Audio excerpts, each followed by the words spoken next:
Coucou tout le monde, aujourd'hui je reviens avec une nouvelle vidéo et je vais vous parler de mes lectures du mois de janvier concernant les romans.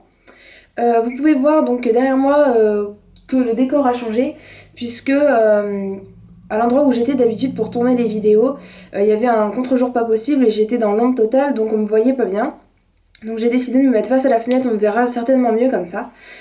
Vous pouvez voir donc sur ma gauche ici, il y a ma bibliothèque de manga au cas où ça vous intéresserait de le savoir, voilà c'est tout. Euh, je vais vous parler de mes lectures du mois de janvier et aussi d'une lecture que j'ai faite au mois de décembre, donc la toute dernière semaine de décembre. Et je me suis dit qu'il fallait que je vous en parle parce que ça avait vraiment été une très bonne lecture pour moi. Donc on commence tout de suite. J'ai lu donc en décembre Tant que nous sommes vivants d'Anne-Laure Bondou aux éditions Gallimard. Ça a été une très très bonne surprise pour moi parce que tout d'abord donc le livre m'avait attiré par sa couverture qui est seulement en noir et blanc et sans couleur tout ça, même si ça paraît assez austère et assez triste d'une certaine façon. Je trouve, enfin, la couverture m'a attiré tout de suite, la couverture m'a attiré tout de suite. Euh, donc dans cette histoire, on va suivre deux jeunes personnes qui s'appellent Bo et Ama, qui travaillent dans une usine, ils habitent dans un petit village, ils sont amoureux l'un de l'autre et ils s'entendent super bien, tout se passe très bien euh, jusqu'au jour où il y a une catastrophe et Bo et Ama vont devoir euh, Bo et Ama vont devoir quitter leur village et s'installer ailleurs. Donc tout au long du récit, on les suit à travers leurs déplacements, à travers des paysages magnifiques, des vallées, la mer. On voit la mer, on voit... ils rencontrent des personnes très chaleureuses et très accueillantes qui les aident à surmonter donc, les difficultés qu'ils peuvent rencontrer. C'est un livre qui m'a beaucoup ému, beaucoup touché. On retrouve un peu certains aspects d'un conte. Euh, donc avec une sorte de morale, enfin pas une sorte de morale, mais euh, espèce du conte, voilà. On retrouve des éléments un peu fantastiques qui sont plus appropriés à un conte plutôt à, à de la, comment ça s'appelle, au genre on retrouve des éléments plutôt du genre, enfin, on retrouve des éléments plutôt on retrouve des éléments qu'on a plutôt dans les contes plutôt que des éléments vraiment fantastiques. Euh, on suit donc, même si l'histoire se passe donc dans un lieu complètement différent du nôtre, on retrouve quand même une histoire d'amour qui pourrait se trouver donc dans notre société d'aujourd'hui et certains thèmes qui sont toujours d'actualité aujourd'hui. Donc on retrouve par exemple la guerre, qui n'est pas amenée vraiment d'une façon euh, comment dire, on retrouve la guerre mais pas vraiment, on n'est pas vraiment plongé dans la guerre, c'est plutôt un point de vue externe de la guerre qu'on a et voilà. Après qu'est-ce qu'on peut dire d'autre?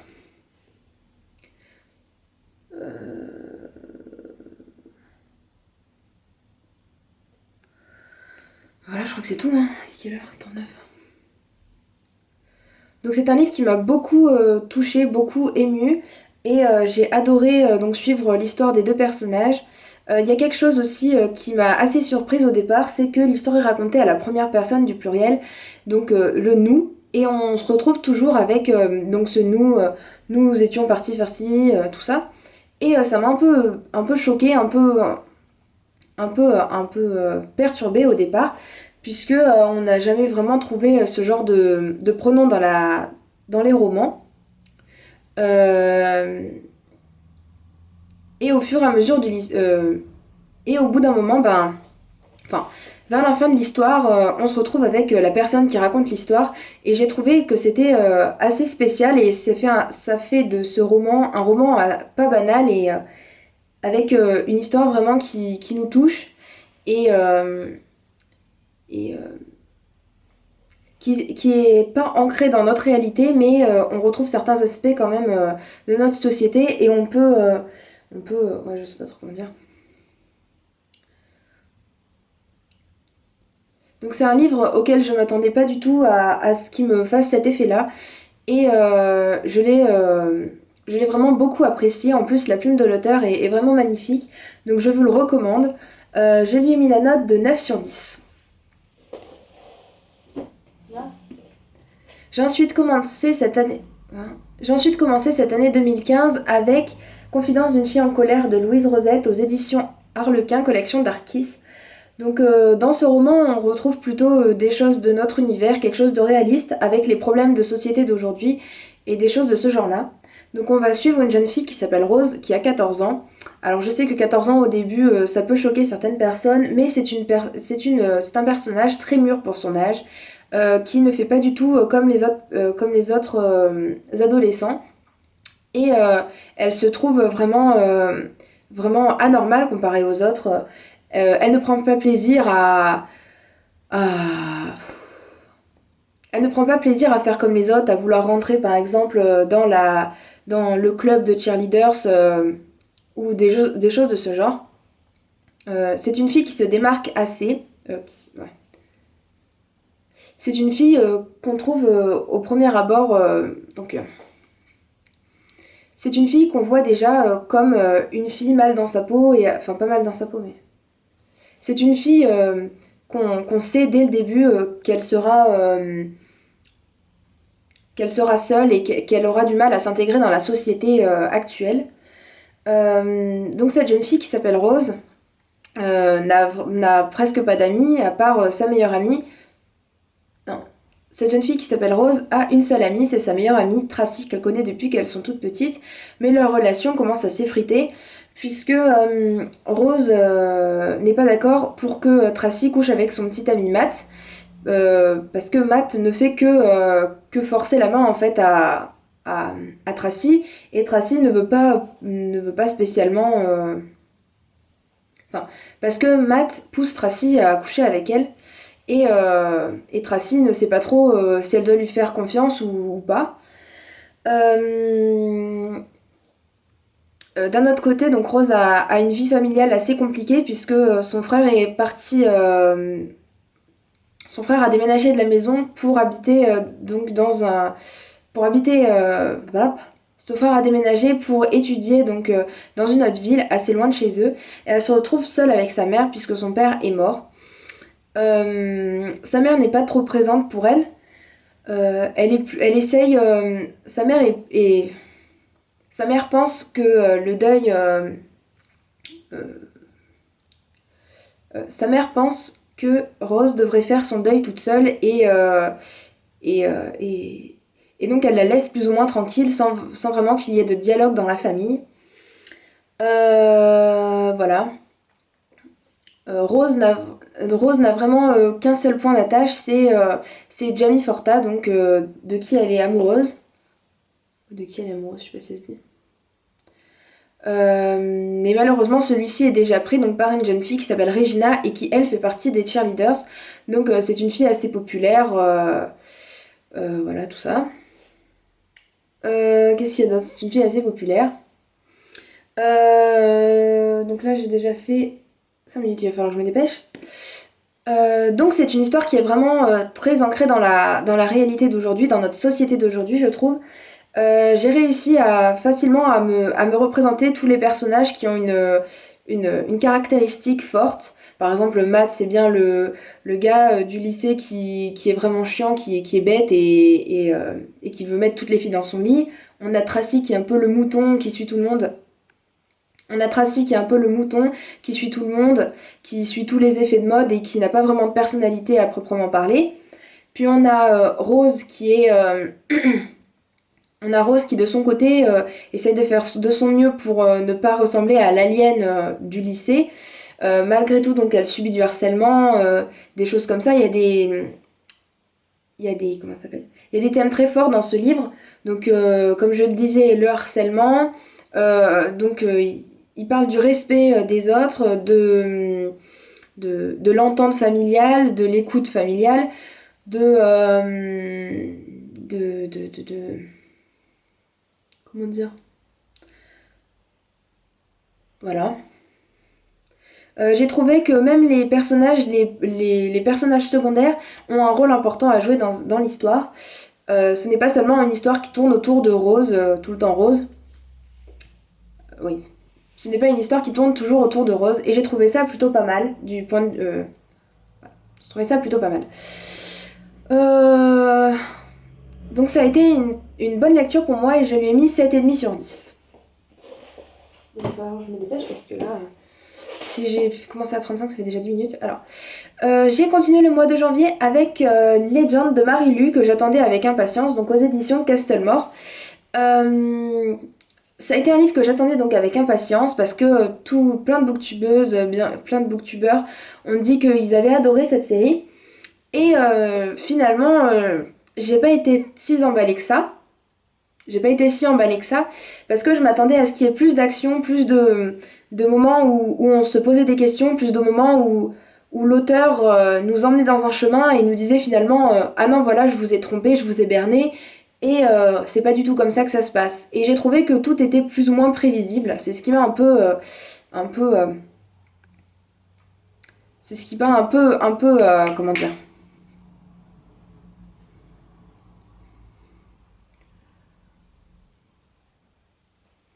C'est ce qui m'a un peu gênée, pas un peu gênée mais euh,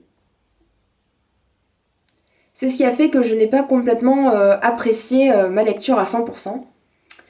Donc ensuite, dans cette dystopie, deux jeunes personnes qui s'appellent June, qui est une jeune prodige, donc qui est tout en haut de la société, et Day, qui est un jeune homme qui a le même âge que June, mais qui est un criminel recherché donc par l'État. Euh, euh, donc lui, il est obligé de... Il vit avec sa famille donc dans un quartier assez pauvre, il est obligé donc de fuir... il se cache sans arrêt pour ne pas être découvert. Et lui, il est en bas de l'échelle sociale puisqu'il a eu une mauvaise note à ses tests. Euh, Ensuite, donc ce que j'ai trouvé pas mal, c'est qu'on suivait. Oui, donc voilà. Day est recherché maintenant par la. Oui. Et un jour, le frère de June meurt et tout porte. Tout, tout, tous les indices portent à croire que c'est Day qui l'a tué. Donc June va se lancer à sa poursuite pour essayer de le... Donc June va se lancer à la poursuite de Day voilà, pour venger son frère. Malgré tout, donc tout ne va pas se passer comme prévu. Ce que j'ai bien apprécié dans ce livre, c'est que on retrouve toujours un peu le même schéma de la dystopie. Il y a quelques petites choses qui changent. On n'est pas vraiment dans un univers totalement dystopique avec un monde avec comment dire, un monde totalement différent du nôtre. On retrouve certaines choses, des villes qui ressemblent un peu au nôtre, pas de grands changements, pas de bâtiments, pas de comment dire, pas de bâtiments, ouais, pas de très haute technologie, pas de choses comme ça. Euh, Ensuite, du côté de la narration, donc on retrouve deux points de vue, le point de vue de Day et le point de vue de June. Donc un coup sur deux, un chapitre sur deux, on retrouve leur histoire. Donc on a comme ça leur façon de penser, on a comme ça on a comme ça leur pensée à chacun, un coup sur deux. Et on peut se faire comme ça mieux à l'idée de savoir ce qui se passe dans la tête des deux personnages. Euh... Qu'est-ce qu'il y a d'autre?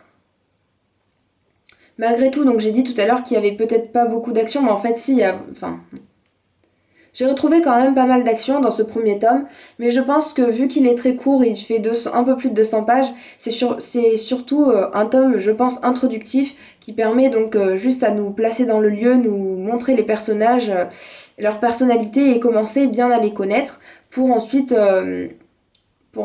bien rentrer dans l'histoire et vraiment entamer le vrai vif du sujet. Euh, 50. Euh...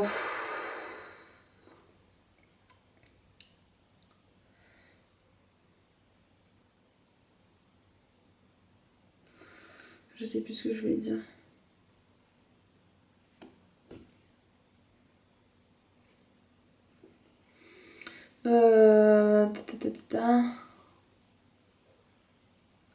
Il y a quand même pas mal de questions qui se posent dans ce premier tome et j'espère avoir les réponses donc dans le deuxième tome. Ça a été quand même une très bonne lecture pour moi, même si je m'attendais à ce qu'il soit plus extraordinaire. Et je lui ai mis la note de 8,5 sur 10. J'ai ensuite continué le mois de janvier avec La distance astronomique entre toi et moi de Jennifer Heath Smith aux éditions Hachette, collection Black Moon, collection Bloom. Donc c'est une histoire, c'est une romance. J'ai déjà lu donc l'équation de l'amour et du hasard de cette même auteure et je dois dire que j'ai un peu plus apprécié l'autre que ce roman-ci. Parce que j'ai trouvé qu'il me manquait un petit quelque chose dans cette romance, quelque chose qui fait qu'on avait envie de continuer la lecture. Moi là, dans ce livre, à chaque fois que je finissais un chapitre, j'avais pas forcément envie de continuer la lecture. Je sais pas pourquoi, il m'a peut-être manqué un petit peu de peps, je sais pas comment appeler ça, un petit peu d'événements perturbateurs peut-être ou des choses comme ça. Donc dans cette histoire, on va suivre deux jeunes adolescents qui ont 16-17 ans, quelque chose comme ça. Donc d'un côté on a Owen qui vit seul avec son père et de l'autre côté on a Lucy qui vit carrément toute seule même si elle a deux grands frères et un père et une mère toujours. Sauf que ils sont partis depuis très longtemps. Ces deux grands frères sont partis pour étudier à l'université et ses parents sont toujours en lune de miel, ils partent toujours aux quatre coins du monde. Donc Lucy se retrouve toute seule dans son appartement. Donc on rencontre nos deux protagonistes dès le départ, ils sont dans un ascenseur, ils sont coincés dans le noir, tout New York a une panne de courant, donc il faut qu'ils attendent quelques heures avant que tout se remette en route. Et puis après donc une petite histoire d'amour va commencer, ils ne se rendent pas très compte au début, mais et les événements vont malheureusement les faire se séparer. Mais tout au long de l'histoire, on voit bien que ces deux-là, même s'ils sont loin, que leurs corps sont loin l'un de l'autre, leurs cœurs sont toujours ensemble et sont toujours au même endroit, le premier endroit où ils se sont rencontrés.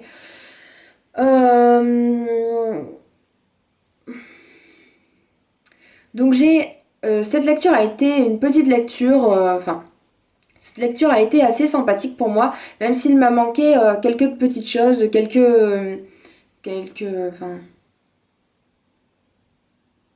peut-être que c'est parce que les deux personnages n'étaient pas assez souvent ensemble que j'ai trouvé qu'il n'y avait pas vraiment de grosses émotions, de gros moments où on était vraiment avec les personnages. J'étais assez détachée de cette histoire, je sais pas pourquoi, c'est peut-être... c'est comme ça, il y a certains livres qui peuvent pas plaire à tout le monde.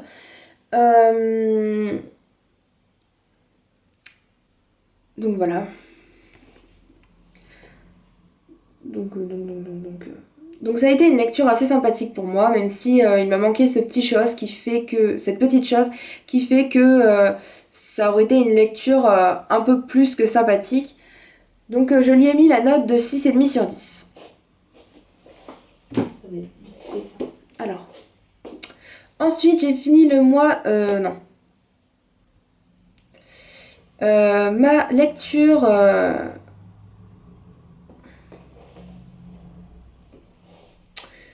1, 3, 4. J'ai ensuite lu la suite donc de Confidence d'une fille en colère qui s'appelle La confidence d'une fille sensible et révoltée toujours de Louise Rosette aux éditions Harlequin, collection Dark Kiss. Donc dans ce tome-ci on retrouve Rose, mais une Rose plus... on retrouve Rose, mais une Rose encore plus déterminée et plus... qui a la hargne, qui a envie de vivre, qui a envie de trouver sa voie. Elle a commencé un peu à faire le deuil de son père et on la retrouve vraiment plus forte, plus courageuse que dans le premier tome. Il y a un deuxième tome qui est traité dans ce livre qui est l'homosexualité. Il il y a l'introduction d'un nouveau personnage qui est homosexuel, et bien sûr il va vivre plus ou moins le même harcèlement que Rose a subi dans le premier tome. Mais là, on sent que Rose n'a pas envie de refaire les mêmes erreurs que par le passé. Elle a envie de se créer une nouvelle vie, de trouver sa voie, de trouver la chose pour laquelle elle veut vivre. Elle continue à s'accrocher à Jamie Forta et on découvre des choses... on découvre les mystères de Jamie Forta qu'on ne connaissait pas au premier tome, de même que les secrets que cachait Regina.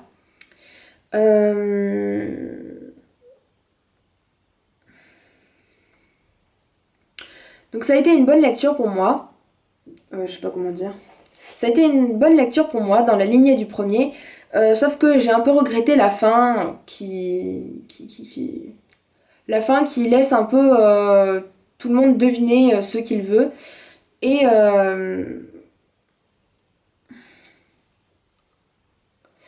qui laisse deviner tout le monde ce qu'il veut.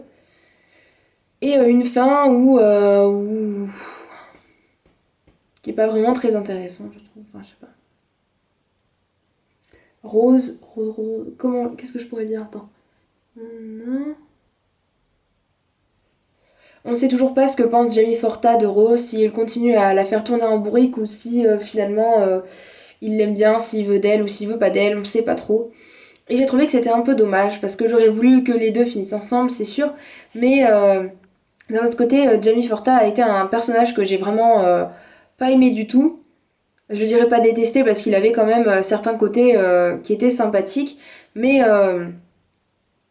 ça a été un personnage assez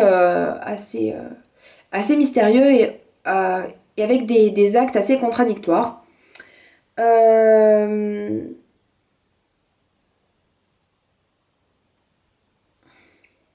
Voilà. Donc je lui ai mis la note de... j'ai mis combien? 7. Donc je lui ai mis la note de 7 sur 10. J'ai ensuite fini ce mois de janvier avec Les fiancés de l'hiver, le tome 1, La passe miroir de Christelle Dabo aux éditions Gallimard. Ça a été un livre que j'ai attendu quand même assez longtemps. Je voulais le lire surtout dans cette période de l'hiver, tout ça, quand la neige commence à tomber. Voilà. Et j'ai vraiment pas été déçue. Je m'attendais pas à ce qu'il me plaise autant. Et j'ai vraiment été totalement conquise et totalement surprise de ma découverte. Donc on va suivre une jeune fille qui s'appelle Ophélie, qui a des pouvoirs spéciaux. Puisqu'elle peut lire le passé des objets en les touchant. Et elle peut aussi passer à travers les miroirs et donc passer d'une pièce à l'autre ou d'un lieu à un autre. Elle habite donc dans le futur, dans un futur où la guerre aurait ravagé tout ce qu'on connaît de nos jours. Et donc des arches ont été créées, donc c'est des sortes de régions, des sortes d'îles où règne un esprit comme une sorte de roi sur chaque arche. Et tous les habitants de l'arche descendent de cet esprit. Et donc ils ont des pouvoirs, chaque arche a des pouvoirs un peu spéciaux, et l'arche où habite Ophélie doit s'occuper de restaurer les ouvrages, de restaurer la connaissance, et de toujours garder les livres de la connaissance à l'état neuf, et de comprendre le passé, enfin des choses comme ça sur la connaissance du passé. Un jour, donc, elle apprend qu'elle est fiancée à un jeune homme qui s'appelle Thorn et qui vient donc d'une arche très loin de la sienne et où il fait toujours très froid, où il neige et où il fait un temps... Enfin voilà. Dès qu'elle découvre Thorn, c'est un jeune homme très grand, très mince, qui fait peur à voir. Il a des yeux vraiment très glacial. Très glacial, je sais pas, oui. Un regard très froid, il est très distant et il parle très peu. Et donc on sent déjà que les deux personnages vont avoir du mal à s'entendre et avoir du mal à parler. Et c'est le cas tout au long du livre, on se rend compte que même s'ils doivent se fiancer, ils ont aucun point commun. Parce que d'un côté on a Ophélie qui est une jeune fille qui est comment dire, qui ne connaît encore rien à la vie, et j'ai l'impression qu'elle est en plus, elle n'a pas vraiment d'amis. et elle doit être envoyée donc dans un pays, enfin dans une région très loin de la sienne, où elle va devoir se faire de nouveaux amis, se créer de nouveaux liens, tout ça, parce qu'elle va laisser ses parents à la maison, elle va partir toute seule avec sa tante. Donc elle va partir toute seule au pôle avec sa tante pour se fiancer avec une personne qu'elle ne connaît même pas. Et elle va découvrir donc un monde totalement différent de là où elle habitait. Il y a des clans, il y a une grande rivalité, tout le monde s'entretue limite. Euh, euh, dans ce roman, on retrouve un peu l'aspect des monarchies, des choses comme ça, avec des clans, une cour, avec le roi, bon, dans ce cas-ci, ce serait plutôt familial, et chaque clan, donc, a envie de s'attirer les faveurs du roi, enfin de l'esprit, et donc, ils vont tous se bouffer les uns les autres, en gros. Et il y a toujours une ambiance très, très froide, très glaciale dans ce livre, et il n'y a aucune personne qui essaye de faire attention à Ophélie, qui essaye de la mettre à l'aise. Et Ophélie donc ne comprend pas pourquoi elle a été choisie, elle, et personne ne fait attention à elle, personne n'est sympa avec elle, personne ne lui donne envie en fait de vivre avec eux. Et elle ne comprend pas pourquoi elle a été choisie plutôt qu'une autre personne. Donc le mystère est encore entier dans ce livre, donc j'attends le 2 avec impatience. La seule chose que je pourrais faire comme reproche, c'est qu'à chaque fois qu'il y avait une description d'un personnage, enfin surtout de Thorn en l'occurrence, à chaque fois qu'Ophélie croisait Thorn, et ben hop, il y avait la description, Thorn se levait avec ses grandes jambes immenses, il faisait 2 mètres de haut, il était super maigre, tout ça. Et c'est toujours à chaque fois la même rengaine, la même répétition, à chaque fois qu'on rencontre Thorn, il y a la même explication, la même définition, la même description, voilà c'est le mot que je cherchais, la même description de Thorn. Et ça a été un peu dommage parce qu'à chaque fois je me disais oui on a compris, il est comme ça, on a compris. J'ai l'impression que l'auteur a voulu combler un peu les blancs et essayer de décrire quelque chose, mais on le sait déjà. Si ça nous apporte rien, je vois pas à quoi ça sert de décrire quelque chose qu'on connaît déjà en fait. Donc voilà. Donc c'est un livre qui m'a vraiment beaucoup plu. Moi qui d'habitude n'aime pas trop les choses un peu fantastiques parce que quand c'est un univers qui ressemble pas vraiment au nôtre, j'ai du mal à me faire à l'idée, à m'imaginer ce monde. Et là, et ben là, effectivement, j'ai réussi à bien m'intégrer dedans. Et ça a été une lecture vraiment super pour moi. Donc je lui ai mis la note de 9 sur 10.